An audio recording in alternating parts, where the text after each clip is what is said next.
this is Tim Pierce. If you've ever wondered why you can't get the tone that you're hearing other guitar players get that's fat and beautiful and warm with sustain and clean but full, I think I have a solution for you. And it took me a few years to figure it out myself. Click the link below if you want to check out lessons and tips like these in the online masterclass. Whether you stay or you don't, the first 2 weeks are always free. When I was younger, I used to just stab away at the guitar really hard. And that actually is something I pull out of the tool chest now and then, because sometimes it's nice to really hit the thing. But the bigger tones come from hitting softly. Take some control, but this is something I think everybody could benefit at any level, beginner, intermediate, and even at my level. I always have to remember this. The softer I play, the bigger the sound, because things bloom and they blossom. Any instrument you hit too hard basically collapses because it hits the top end of whatever it can put out, be it an acoustic guitar or a snare drum, anything. There's always a great spot in the middle somewhere where the tone is the biggest, where it captures the biggest tone. The electric guitar is very much that way. So if I play really, really softly, I get a really big tone. The key to that is to turn the thing up really loud. Now, the problem with that is that everything you do that's not correct or that's a little out of control, or every noise you make is going to be loud too. That's the hard thing. But this is a good discipline. This is a good thing to practice. Turn it way up, play as soft as you can. Picture your pick being the wing of a butterfly. Try it.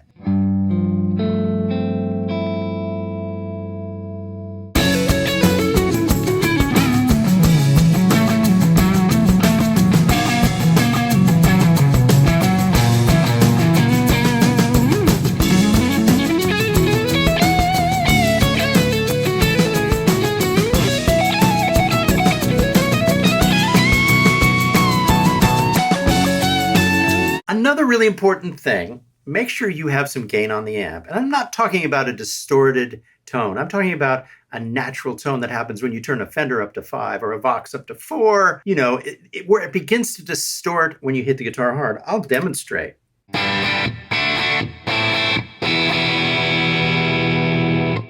That's me hitting hard.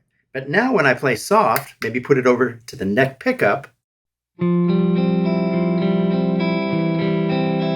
I get a very clean tone. The thing that's happening is the sound is compressing itself. If you set the amp too clean, that never happens. You just get these transient peaks, and then the sound and the sustain die in between. If you turn the amp up so that it is in its best spot, so that it's gained up just a little bit, and you can put a pedal in front of it if it's the right pedal, that's good too. Then when you soften up, you get a compressed tone. So when you pick, the pick is not too loud, and when you release the pick, the tone kind of stays just as loud, just like this. And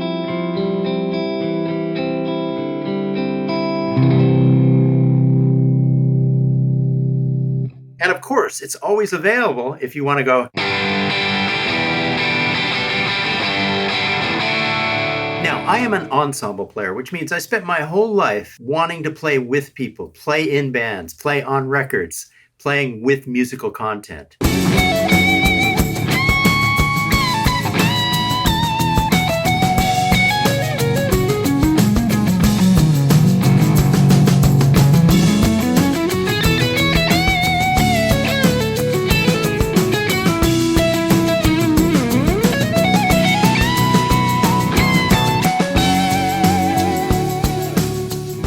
I was never that interested in playing by myself.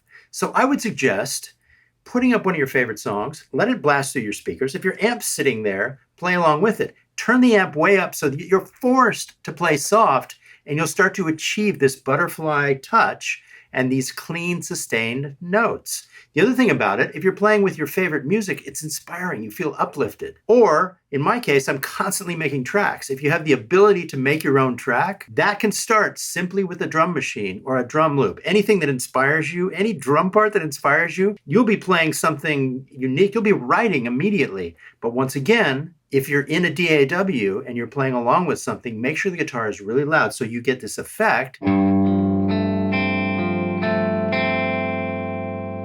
of this clean, fully blooming sound where the notes are fat.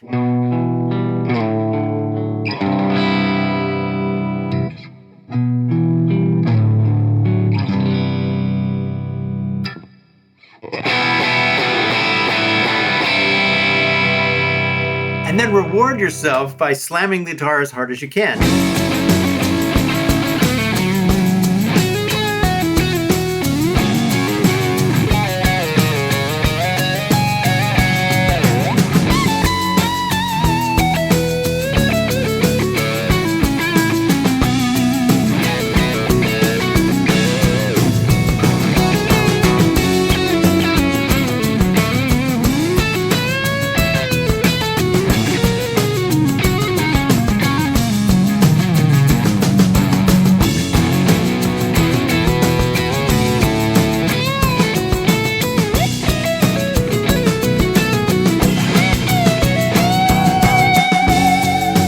You can actually develop control in quite a few different ranges. I mean, you can play a note at so many dynamic levels. You can play it super loud, you can play it super soft, and there's lots of levels in between. So practice, say, doing two notes.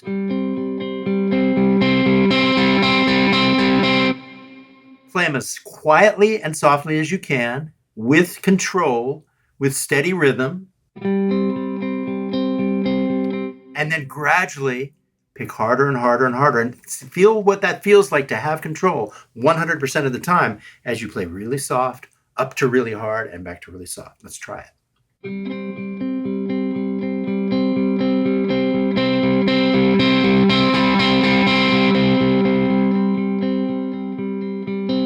And that's a really valuable thing for soloing, because when I solo, I'm constantly punctuating certain notes so that the phrases have character and kind of have beginnings and endings and middles. I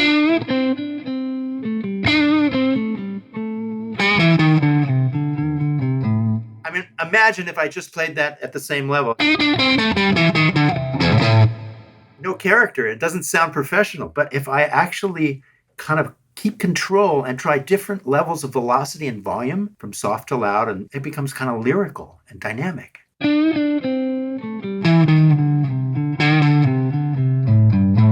Just by picking certain notes harder,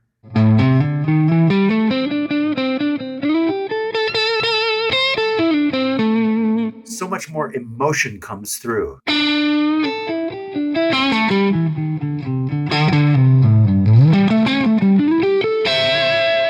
And it's very satisfying to hit it totally hard and then be able to really lighten up like a feather.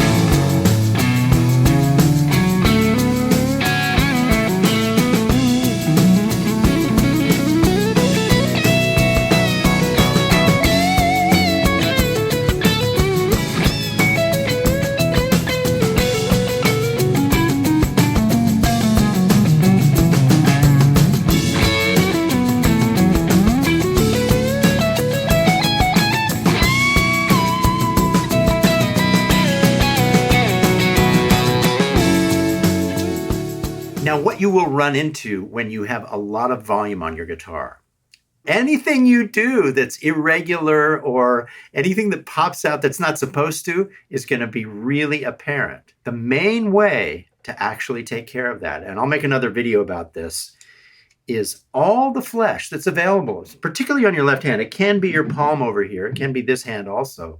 But all the available flesh that's not being used on these fingers, generally, I'm using to mute strings that I'm not playing. Sometimes I use the palm of this hand to keep strings silent. Sometimes it's the thumb just gently laying over here, muting the low E string. Sometimes just the shape of the chords allows you to create muting possibilities. Let's say this F sharp chord. Well, the index finger is arched over and it's gently muting the high E string so you don't hear it. Now, if I want to hear it, I just open it up. Or like in the case of this D string, if I play this, what you don't really see is that the index finger is actually slightly touching the low E, keeping it from sounding, which is really good if you're up here on an F chord. You don't hear. It becomes second nature after a while, but even if you're just playing two notes, I've got all the flesh that's left over that's not being used. This index finger is laying across the two strings there. The thumb is laying across the low E string. And believe it or not, this third finger is slightly touching the A right there and muting that. So I'm striking 6 strings, but I'm only hearing 2. Everything else is being muted. One thing to look out for when you're seeking this big fat tone by turning your guitar up, if the music gets too small, you might start rushing. So make sure that you make it loud, but not too loud, because you always want to be playing in the pocket and not rushing ahead. Happens to me when I play leads. If I'm too loud when I'm playing a lead, I actually can rush ahead of the drums. So keep listening, and if you're too loud and you're rushing ahead, then turn yourself down, because you can always bring it back up later after you get the feel together. So that's one thing that might happen when you actually turn your guitar up. You'll lose connection with the music and you'll start rushing ahead. So it's a great thing to work on, playing with a really loud sound and not rushing ahead. Another great habit that will develop from this. Thanks for watching.